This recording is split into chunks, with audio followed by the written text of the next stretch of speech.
가정의 달입니다. 그러면서도 오늘 주일은 어린이 주일이 되겠습니다. 은혜로 주신 자식이라는 제목으로 은혜를 나누기를 원합니다.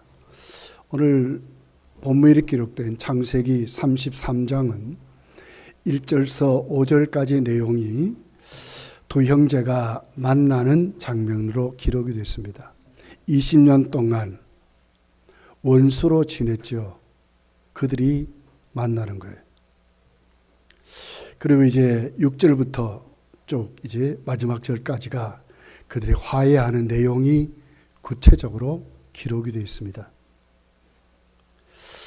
창세기 32장을 보면 하나님은 맏단 아람이란 삼촌 라반의 집에 가서 살았던 야곱에게 이제 고향으로 돌아가라 하는 명령을 하게 됩니다. 아주 얼마나 좋았겠어요. 돌아오면서 마나임이라고 하는 곳에 이름을 붙일 수밖에 없는 하나님의 군대, 하나님의 사자들의 무리를 만나게 됩니다. 얼마나 힘을 얻었을까요? 하나님이 과연 나와 함께 하는구나.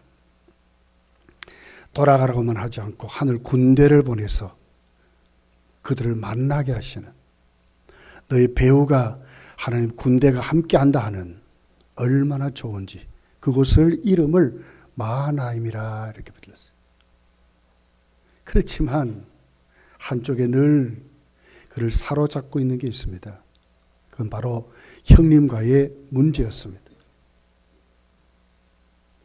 왜 부모를 떠나고 집을 떠나고 고향을 떠났습니까? 형님과 문제 때문에 그런 거예요. 아버지를 속이고 거짓말하고 형을 속이고 거짓말해서 장자의 명분을 뺏고 결국은 장자가 받아야 될 축복까지 그가 받아버렸어요. 얼마나 에서가 화가 났는지 붙들리면 해라. 그런 에서의 분노를 알고 부모들이 야곱을 삼촌 라반의 집 맏단 아람으로 보내게 되는 장면입니다. 그렇게 해서 이제 야곱은 20년 동안 객지 생활을 했어요. 창세기 32장에 하나님이 돌아가라 할 때 얼마나 힘이 났고 얼마나 좋았겠어요. 그런데도 불구하고 20년 동안 이를 갈고 있는 형이 무서운 것입니다. 그래서 종들을 시켜서 형이 어떻게 하는지를 살펴보게 했는데 종들이 와서 보고하는 거예요. 창세기 32장을 읽어가면 특별히 그 보고 가운데 얼마나 이를 갈았는지 400명의 군대를 양성시켜서 자기가 오는 소문을 이미 알고 만나러 온다는 거예요. 얼마나 두려웠을까요? 그러니 어떻게 합니까? 그냥 갈 수 없는 겁니다. 형을 만나면서 선물 보따리를 준비하죠. 큰 두 떼를 나누어서 형님께 드리게 합니다. 그리고 식솔들을 나중에 붙였습니다. 마지막 약폭나루라는 강을 건너기 전에 야곱이 너무너무 두려운 거예요. 못 건너는 거예요. 그날 밤에 밤새도록 하나님께 매달려서 씨름하듯이 기도합니다. 그러다가 하나님이 그의 이름까지 고쳐줘요. 이제 야곱이라 하지 마라. 이스라엘이래라. 기도의 응답을 받은 하나님이 함께한 자가 되었다고 말씀을 하는 거예요. 얼마나 세임이 났을까요?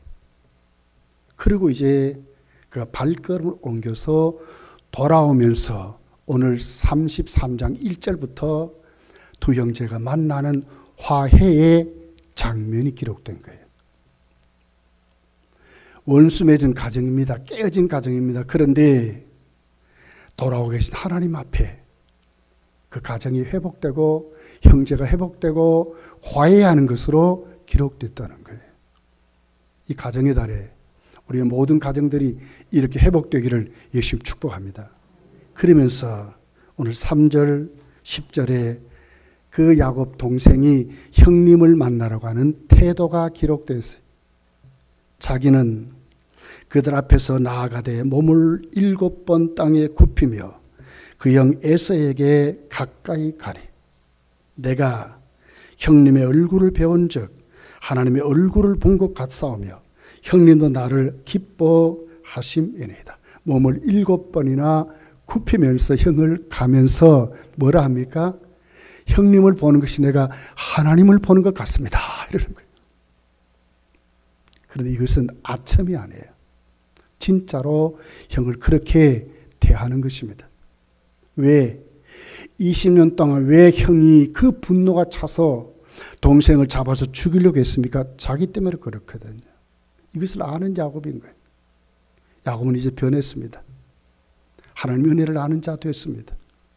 하나님께 많은 체험이 있습니다. 그 같은 야곱이 지금 이렇게 고백하는 겁니다. 7번 굽혔답니다. 이것은 그 당시 근동 지방의 왕을 경배할 때의 백성들의 태도였습니다. 진짜로 겸손하게 엎드린 겁니다. 그리고 정말 하나님의 얼굴을 뵈듯이 형님을 뵈게 되는, 만나게 되는 그런 마음의 태도를 가지고 형제가 상봉했다고 하는 것입니다. 그랬더니 형은 어떻게 합니까? 그 동생을 너는 내 원수야.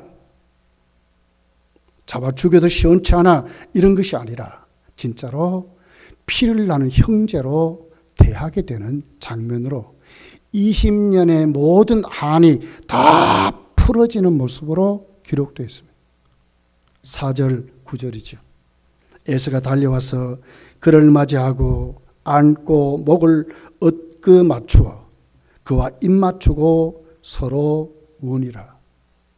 에서가 이르되 내 동생아 내가 있는 것이 족하니 내 소유는 네게 두라 그랬어요. 내 동생아 뛰어와서 그 동생을 안고 울면서 입을 맞추면서 이는 너가 내 동생이라고 이렇게 말하는 겁니다. 20년의 한이 그냥 만나면서 다 눈 녹듯이 내렸습니다. 있을 수 없는 일입니다. 11절이 이렇게 말합니다. 다 은혜로 하나님께 받았다는 거예요. 그러니 내가 은혜로 받았으니 나도 형님에게 드리겠다고 간청해서 간청을 형이 받아들이는 것으로 나와 있습니다. 하나님이 내게 은혜를 베푸셨고 내 소유도 족하오니 청하건대 내가 형님께 드린 예물을 받으소서 하고 그에게 강권함에 받으니라고 그랬습니다. 지금 뭔 얘기입니까? 야곱이 20년 동안 그래도요 형님 내가 형님의 낯을 피해서 가서 나도 죽을 곳이겠습니다. 이렇게 말하지 않았어요. 엎드려 7번이나 절하면서 내가 하나님 만난 것 같아 하면서 그 형에게 다 하나님이 나에게 갚아주신 하나님이 나에게 주시는 선물이었다는 거예요. 내가 잘나서도 아니고 내가 거기서 노력도 한 것이 아니라 나도 형님같이 10번이나 속임당한 이런 것 때문에 얻은 것이 아니고 하나님이 나 같은 것에게도 형님의 원수 같은 나에게 다 같은 것에서도 거짓말하고 속이고 악착같이 내 것 만드는 어떻게 보면 누가 보기에는 이긴 자 같으나 그 속은 굉장한 암투도 있었고요. 진짜 성도의 삶은 눈꼽만큼도 없는 자였습니다. 그 같은 자기를 야곱이 지금 아는 거예요. 그 형님에게 그러는 거예요. 다 하나님이 나 같은 죄인을 은혜로 덮어서 죄가 많은 곳에 은혜가 많다고 하듯이 하나님 다 은혜로 덮어서 하나님 나에게 이렇같이 은혜를 주셨다고 다 하나님이 나에게 주신 것이니 나도 형님에게 드리는 이것은 다 거저 받았으니 나도 형님께 드린다고 간권했더라. 간절히 고려했다 그 말입니다. 그랬더니 형님도 받았다고 기록합니다. 얼마나 여러분 아름다운 화해입니까? 12절에 보면 형이 이제 동생의 보디가드가 경호원이 되겠다고 그래요. 에서가 이르되 우리가 떠나자. 내가 너와 동행하리라. 9번역을 보면 내가 너의 앞잡이가 되리라 이러거든요. 경호원이 되겠다 이 말이에요. 20년 동안 그래도 에서는 가나안 땅에 살았습니다. 그러니까 가나안 땅의 지리도 잘할 것이고 그래도 어느 정도 족장으로서의 삶을 그가 누리며 살았던 그런 자이죠. 그가 경운이 되겠다 할 정도로 다 풀어졌습니다. 얼마나 아름다운 화해인지. 이것이 성경이 행복한 가정의 모습으로 예수님 앞에 은혜 받은 성도의 모습으로 하나님 은혜를 아는 자들의 가정이 이런 모습이라고 지금 우리에게 말씀하는 것입니다. 잠언 16장 7절에 보면 이렇게 기록합니다. 사람의 행위가 여호와를 기쁘게 하면 그 사람의 원수라도 그와 더불어 화목하게 하시니라. 하나님을 기쁘시게 하면 그 말이거든요. 하나님 앞에 두 형제가 지금 선 것입니다. 은혜라는 하나님 앞에, 은혜 앞에 두 형제가 서서 다 풀어진 것입니다. 20년의 원수 맺음이 깨트려졌다고 말씀하고 있는 것입니다. 여러분, 예수님도 이 땅에 오셔서 우리를 위해서 십자가를 지셨습니다. 그 십자가의 은총이 우리에게 어떻게 임했습니까? 에베소서 2장 14절, 16절, 18절이 이렇게 기록합니다. 그는 우리의 화평이신지라 돌로 하나를 만드사 원수된 것 곧 중간에 막힌 담을 자기 육체로 하셨다. 또 십자가로 이 둘을 한 몸으로 하나님과 화목하게 하심이라. 원수된 것을 십자가로 소멸하시고 이는 그로 말미암아 우리 둘이 한 성령 안에서 아버지께 나아감을 얻게 하려 하심이라고 말씀했습니다. 예수님 십자가가 어떤 역사를 이루었습니까? 하나님과 우리 사이의 원수였던 그것이 십자가가 허물어 버렸다는 거예요. 우리와 우리의 사이의 원수였던 우리 사이를 십자가가 허물어 버렸다고 말씀했어요. 예수님은 어떻게 오셨습니까? 화해자로 오신 것입니다. 화목하게 하시는 자로 오신 것입니다. 원수를 깨트려서 친구로 만들고 가족으로 만들고 삶의 동력자로 만들고 하나님 백성으로 만들기 위해서 예수님이 오셨다고 말합니다. 가정의 달에 저 여러분의 가정이 오늘 이들이 화해한 것 같이 남편과 아내가 부모와 자식이 자식들이 자식들에게 오늘 에서 야곱이 다 풀어졌듯이 그 가정이 진짜로 하나님 안에 화목되었듯이 여러분의 가정도 이렇게 세워지시기를 예수님 축복합니다. 예수님 말씀하셨어요. 마태복음 5장 9절에 보니까 화평하게 하는 자는 복이 있나니 그들이 하나님의 아들이라 일컬음을 받을 것이요. 그렇습니다. 화평케 하는 자가 하나님의 아들이라고 말씀하고 있는 것입니다. 그래서 오늘 본문은 우리의 두 번째로 우리 자녀들을 이렇게 오늘 야곱은 형에게 소개를 합니다. 은혜로 주신 자식들이라고 말하고 있습니다. 사실 어떻게 보면 야곱은 집을 떠날 때 무일푼이었잖아요. 그런데 20년 동안 결혼을 하지요. 아내가 본처가 두 사람이고 첩이 둘이에요. 그들에게서 누구를 얻습니까? 11명의 자식들을 얻습니다. 개나리 보쯤 하나가 많은 종들을 또 많은 양떼를 얻는 진짜 가문이 한 족장의 가문을 이루도록 하나님 복을 주셨는데 이 모든 것이 하나님의 은혜로 말하면서도 특별히 형이 묻지요. 5절에 보니까 에서가 눈을 들어 여인들과 자식들을 보고 묻되 너와 함께한 이 아들은 누구냐? 야곱이 이르되 하나님이 주의 종에게 주신 은혜로 주신 자식들이니이다. 형이 묻잖아요. 누구냐? 야곱이 망설임 없이 대답하는 거예요. 하나님이 은혜로 주신 자식들입니다. 이렇게 말했어요. 하나님 은혜로. 자기가 열심히 어떻게 잘해서가 아니고 다 하나님의 은혜로. 여러분, 성경은 우리에게 뭐라고 얘기하죠? 하나님 우리에게 주신 모든 자식들은요, 기적이래, 기적. 네. 건강한 부부가 만나서 결혼해서 무조건 자식을 낳는 거 아니잖아요. 기적입니다. 의학적으로도 이것을 기적이라고 말해요, 기적. 하나님의 은혜 없이는 되는 일이 아무것도 없는 것입니다. 그러면서도 중요한 게 있습니다. 하나님이 은혜로 주셨기 때문에 부모는 자녀에게 위치가 뭡니까? 관리자지요. 부모이지만 관리자입니다. 하나님 주신 기업들이죠.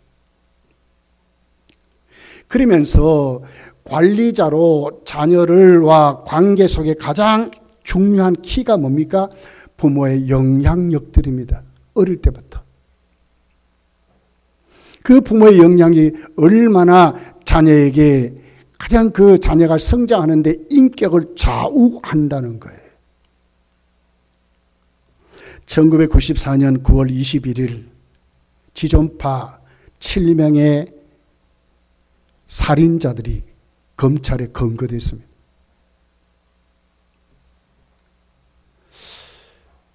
그래서 이제 그들이 하면서 사람들을 납치해서 토막을 내서 사람 고기를 구워 먹는 인육을 먹는 그런 사람들, 진짜 악통한 사람. 그리고 나머지 뼈와 살은 다 태워서 불살라 버리고 이랬어요. 흔적도 없이 만들었어요. 그런데 붙잡혀 버렸어요. 법정에서 그 대장이죠.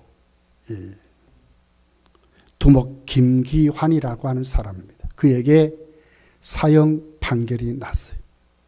마지막 진술을 해라. 그러니까 주저함 없이 진술을 합니다. 왜 내가 이렇게 됐는지. 진짜 가난한 가정에 태어났다는 거예요. 그러면서 초등학교를 다니는데 수도 없이 담임 선생님에게 매를 맞았다는 거예요. 그래도 자존심이 있어. 왜 그 담임 선생이 매를 때리면서 너는 왜 숙제를 안 해와? 그림 그리면 크레용 파스를 사와야 되잖아요. 도화지를 사와야 되잖아요. 전혀 사오지를 못하는 거예요. 한 번, 두 번이 아니라 매 시간마다 다 그런 거예요. 아이를 때리면서 묻는 거예요. 너는 왜 안 사와? 아이는 자존심이 있습니다. 가난하지만 대답하지 않습니다. 그랬더니 선생이 반항한다 생각하고 진짜 네가 훔쳐서라도 사와야 될 게 아니냐. 거기 아이가 충격을 받아요. 그때부터 자신은 도적질하는데 관심을 가지고 그때부터 남의 것을 훔치는 자가 됐다는 거예요. 훔치다 보니까 너무너무 재미있더래요.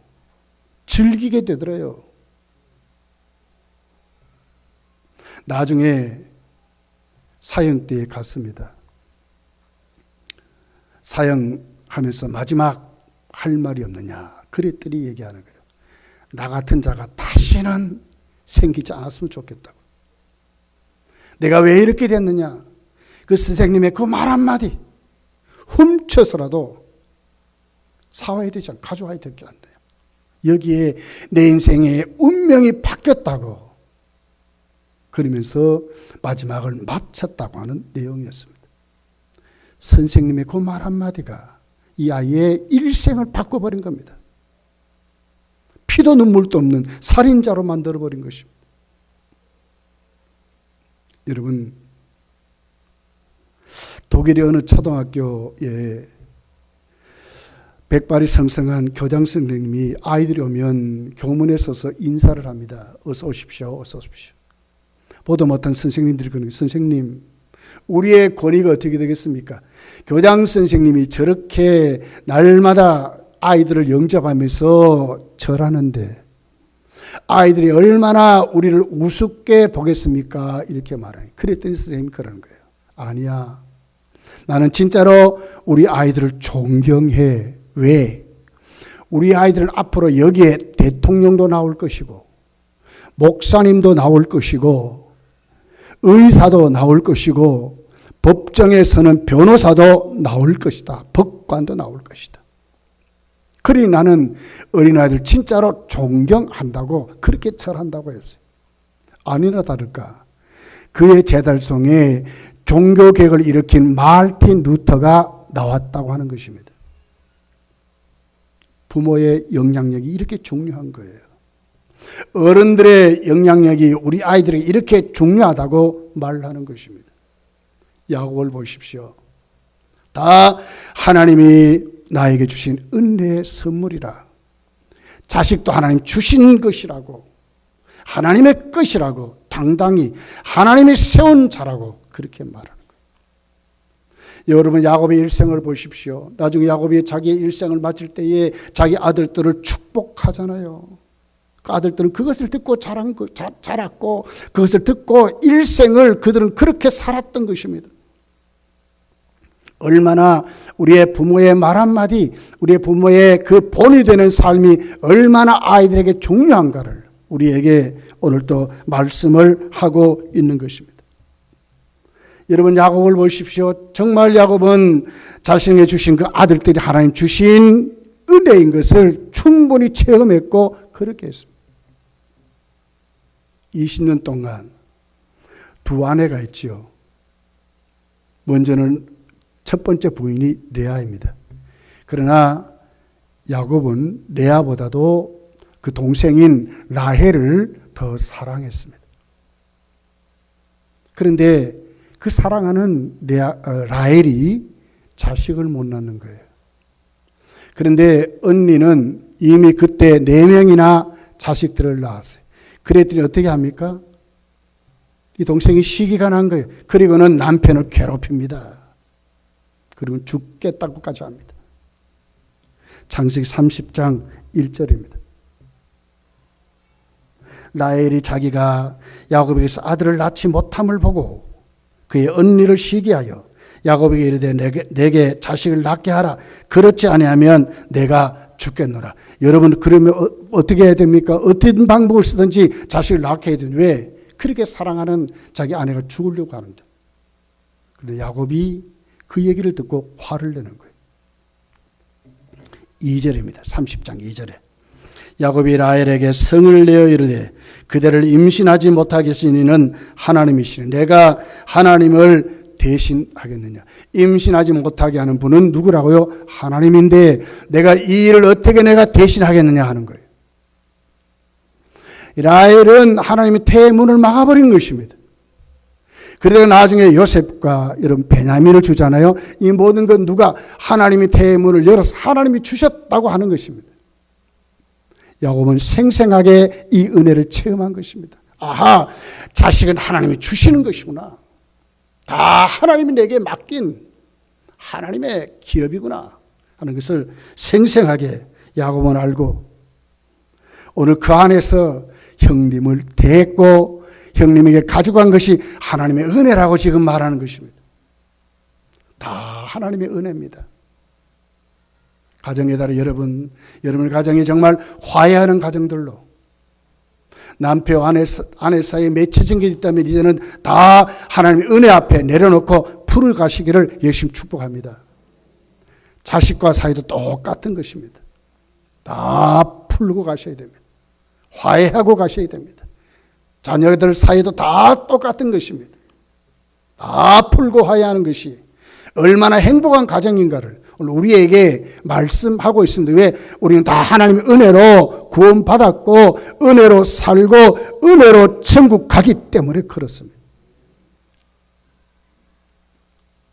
그러면 하나님의 은혜를 주셨다면 목적이 있지 않겠습니까? 하나님 그냥 주셨습니까? 왜 하나님 주셨을까요? 그 이유는 분명한 것입니다. 그 자녀들도 부모의 믿음을 똑바로 본받아서 하나님의 은혜를 알고 하나님을 사랑하고 하나님께 쓰임받는 자들로 세우라고 주셨다고 하는 것입니다. 부모의 믿음을 본받아 하나님의 은혜를 알고 하나님을 사랑하고 하나님께 쓰임받는 자들로 세우라고. 여러분, 아브라함을 보십시오. 아브라함은 100세에 아들을 얻지요. 그러나 그 과정이 순탄치 않았습니다.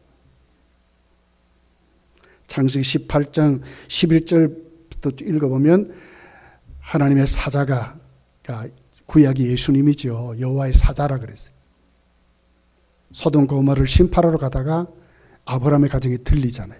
그리고는 그 가정에서 앞으로 네 아내에게 자식이 있을 것이라고 천사가 말하니까 어떻게 해요? 그것을 비웃어요. 믿지 못합니다. 창세기 18장 11절, 12절, 13절, 14절에 있는 내용입니다. 아브라함과 사라는 나이가 많아 늙었고 사라에게는 여성의 생리가 끊어졌는지라. 사라가 속으로 웃고 이르되 내가 노쇠하였고 내 주인도 늙었으니 내게 무슨 즐거움이 있으리요. 여호와께서 아브라함에게 이르시되 사라가 왜 웃으며 이르기를 내가 늙었거늘 어떻게 아들을 낳으리라 하느냐. 여호와께 능하지 못할 일이 있겠느냐. 기한이 이를 때에 내가 네게로 돌아오리니 사라에게 아들이 있으리라. 사라에게 아들이 있으리라. 그랬더니 어떻게 해요? 웃잖아요. 사라는 자기를 너무나 알았던 거예요. 얘는 아들을 낳을 수 없는 몸이 된 것을 알았고 늙어버렸다는 거예요. 내 남편도 늙어버렸다는 거예요. 할 수 없도록 이렇게 돼버렸다는 거예요. 그런데 하나님 뭐라 그래요? 하나님이 못할 일이 있느냐? 반드시 네가 아들을 낳을 것이라고 이렇게 말씀을 하고 있습니다. 그런 다음에 실제적으로 하나님이 찾아오셔서 하나님의 역사하심으로 이삭을 낳게 됩니다. 이것이 창세기 21장에 있는 내용입니다. 1절에 이렇게 기록합니다. 여호와께서 말씀하신 대로 사라를 돌보셨고 여호와께서 말씀하신 대로 사라에게 행하셨으므로 그랬어요. 여호와께서 말씀하신 대로 사라를 돌보셨대요. 조성했다 그 말 아닙니까? 말씀하신 대로 행하셨다. 하나님이 역사하셨다 그 말 아닙니까? 그랬더니 2절에 보니까 사라가 임신하고 하나님이 말씀하신 시기가 되어 노년에 아브라함에게 아들을 낳으니 그랬거든. 아브라함이 그에게 태어난 아들 곧 사라가 자기에게 낳은 아들을 이름하여 이삭이라 하였고 웃게 됐다는 거예요. 비웃음이 웃음으로 바뀌었습니다. 7절에 보니까 또 이르되 사라가 자식들을 젖먹이겠다고 누가 아브라함에게 말하였으려마는 아브라함의 노경에 내가 아들을 낳았도다 하니라. 동네 사람도 그랬어요. 어떻게 저들이 자식을 낳을 것이냐. 그런데 낳았다는 거예요. 어떻게 낳았습니까? 하나님의 은혜로 하나님 주신 자식들이었다는 거예요. 믿습니까? 하나님이 못할 것이 있느냐? 말씀하신 대로 돌보시고 말씀대로 행하니까 하나님의 작품으로 딱 누가? 이삭이 태어났다고. 은혜라고 하는 거예요. 은혜로 한 주신 자식이었습니다. 그런 아브라함에게 하나님 뭐라 그래요? 바치라 그러잖아요. 하나님께 드리래. 창세기 22장 2절에 보니까 이렇게 기록해요. 여호와께서 이르시되 네 아들 내 사랑하는 독자 이삭을 데리고 모리아 땅으로 가서 내가 네게 일러준 한 산에 거기서 그를 번제로 드리라. 번제로 드리라까지 했어요. 완전히 각을 떠서 잡아서 말이에요. 그런데 아브라함은 어떻게 합니까? 여러분 같으면 어떻게 하겠어요? 하나님이 이럴 수 있습니까? 이것만큼은 내가 못하겠습니다. 이럴 거 아닙니까? 저도 그럴 것 같아요. 근데 아브라함은 어떻게 합니까? 은혜로 주셨기에 은혜로 하나님께 드리는 것입니다. 하나님의 은혜를 알고 하나님이 하시는 역사에 아멘하고 하나님께 쓰임받는 제물로 드렸다고 하는 것입니다. 이것이 여러분 은혜로 받았으니 하나님께 쓰임받는 도구로 하나님께 드릴 줄 아는 것이 믿음이라고 하는 것입니다. 우리 자녀들 다 하나님 앞에 은혜로 받았습니다. 그렇기 때문에 우리 자녀들을 어떻게 키워야 될까요? 하나님께 쓰임받는 도구로, 드려지는 도구로 키워야 한다고 하는 것입니다. 하나님 말씀하지요. 창세기 22장 9절에 아브라함이 하나님께 갑니다. 하나님이 그에게 일러주신 곳에 이른지라 이에 아브라함이 그곳에 제단을 쌓고 나무를 벌려놓고 그의 아들 이삭을 결방하여 제단 나무 위에 놓고 손을 내밀어 칼을 잡고 그 아들을 잡으려 했다 그랬어요. 진짜로 순종했거든요. 진짜로 하나님께 드렸거든요. 이것마저도 하나님께 드렸다는 거예요. 그랬더니 하나님이 어떻게 해요? 아브라함을 진짜 인정합니다. 하나님이 악착같이 아브라함의 아들 이삭까지 진짜로 하나님이 뺏어가려고 했는가? 그 아니잖아요. 이미 하나님은 준비해 놓고 아브라함에게 그래 너가 이것이 진짜 믿음이야.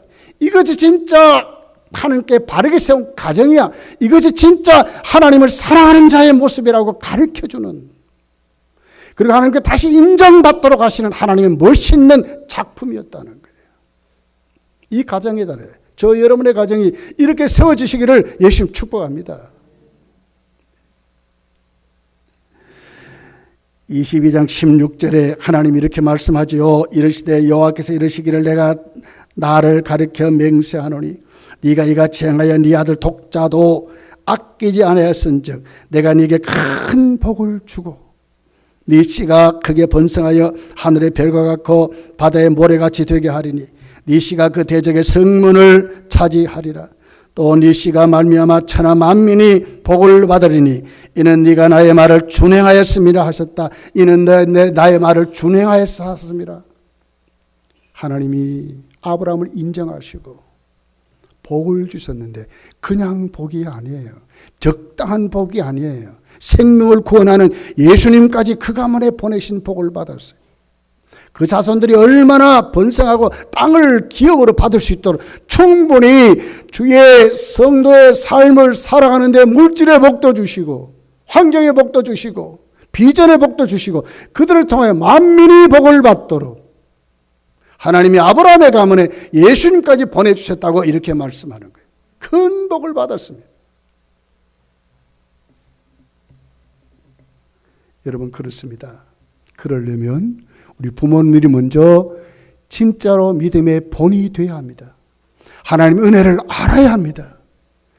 맞습니다. 하나님 이 모든 것이 다 하나님이 나에게 주신 은혜입니다. 자식도 하나님 나에게 주신 하나님의 은혜의 선물이라고 고백할 줄 알아야 된다는 거예요. 이런 부모가 그런 자녀를 바르게 믿음으로 키워놓으면요 다 존경받는 부모가 되는 거예요. 그 가정이 진짜로 행복한 가정으로 그렇게 세워지는 거예요. 잠언서를 읽어보십시오. 현숙한 여인을 말하잖아요. 28절, 30절까지 이렇게 기록해요. 그의 자식들은 일어나 감사하며 그의 남편은 칭찬하기를 덕행 있는 여자가 많으나 그대는 모든 여자보다 뛰어나다 하느니라. 고운 것도 거짓되고 아름다운 것도 헛되나 오직 여호와를 경외하는 여자는 칭찬을 받을 것이리라 이렇게 말하거든요. 현숙한 여인입니다. 어떻게 현숙한 여인이 됐습니까? 여호와를 경외했다고 하는 거예요. 그러면서 가족을 살폈더니 온 가족이 아내를 존경했대. 남편도 그러고 자식도 그러고 말이에요. 가정의 달에 부모님들이요, 여러분의 가정에 존경받는, 참으로 여호와를 경외하는, 다 하나님 주신 선물임을 고백하고 우리 자녀들도 하나님 주시는 선물임을 고백하고 우리 자녀들을 하나님이 쓰시는 도구들로 잘 바치시기를 예수님 축복합니다. 세 번째는 그렇기 때문에 어떻게 해야 되겠습니까? 우리 자녀들을 하나님 앞에서 성장하도록 만들어야 된다는 거예요. 제가 늘 금요 기도회 때마다 기도하는 게 있어요. 하나님 우리 교회 성도들 가정이 회복되는데 자녀들이 세상적인 가치관에 무너지지 않도록 이 타락하고 폐역되고 이런 문화에 무너지지 않도록 도와달라고 기독교의 가치관을 가진 자들로 세워달라고 늘 저는 기도합니다. 한 번도 빼놓지 않았습니다.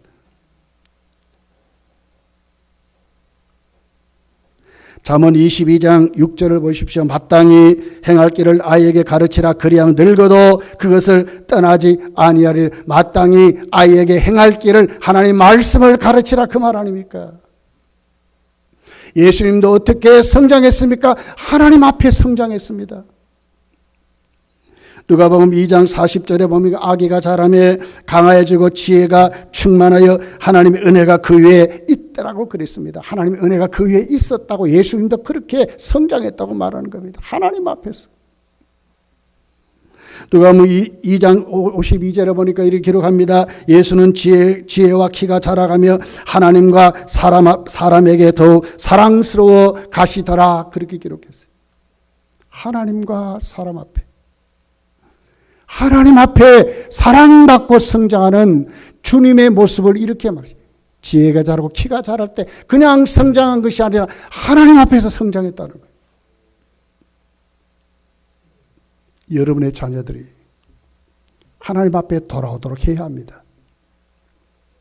하나님 앞에 세워서 키워지는 자녀들을 되어야 합니다. 바쁘다고요. 여러분 이민 세대들 특별히 미국으로 지금은 뭐 어떻게 된지 모르겠어요. 그러나 과거에 미국으로 이민 간 세대들 자녀 교육에 실패했다고 하지 않습니까? 바쁘다는 핑계로. 교회에 등록만 해놓고 올바르게 신앙생활을 하지 않고 자녀들을 주께로 인도하지 않았더니 그 자녀들이 성장해서 어떻게 됐습니까? 사사기에 있는 그 같은 자들로 돼버린 거예요. 하나님을 모르고요.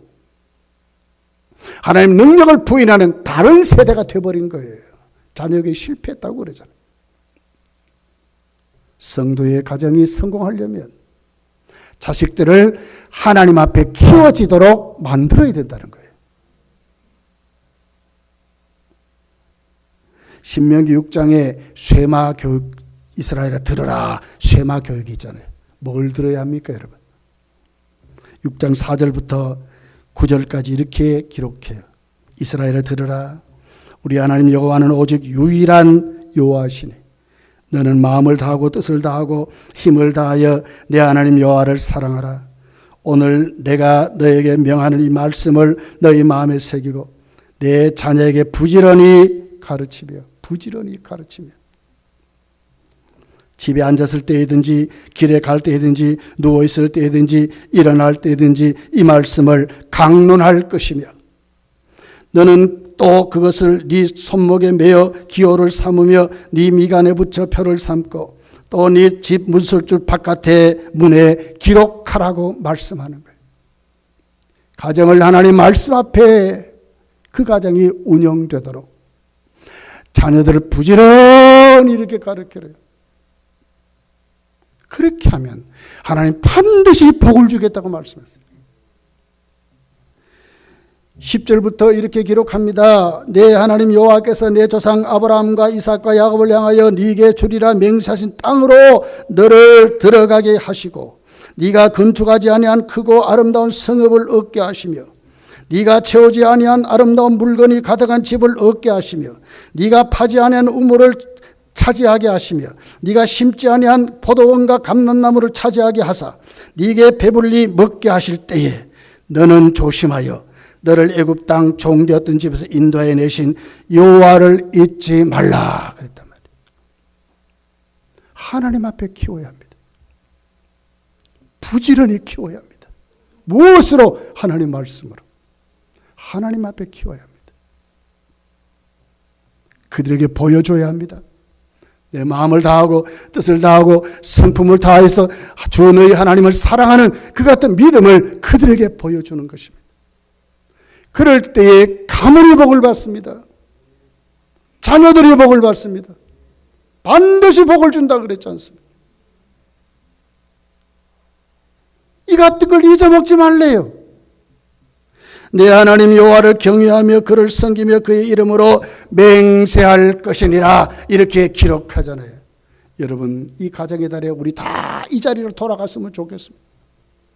다 하나님 앞에 나도 은혜임을 알고, 자녀들도 하나님의 은혜를 주신 것을 알고, 하나님의 쓰심에 마땅히 바쳐줄 수 있도록 그 아이들을 하나님 앞에 올바르게 세우도록. 이미 여러분의 자녀들이 장성했습니까? 그러면 악착같이 주께로 나오도록 해야 합니다. 왜요? 우리의 복은 하나님께 있기 때문에 그렇습니다. 여러분, 다 이 가정의 달에, 특별히 이 어린이 주일에 여러분이 주신 자식은 하나님 주신 그심을 고백하고, 다 하나님을 기억하고 하나님 앞에 키워지고 세워지는 가정들이 되시기를 예수님 축복합니다. 기도하겠습니다. 말씀을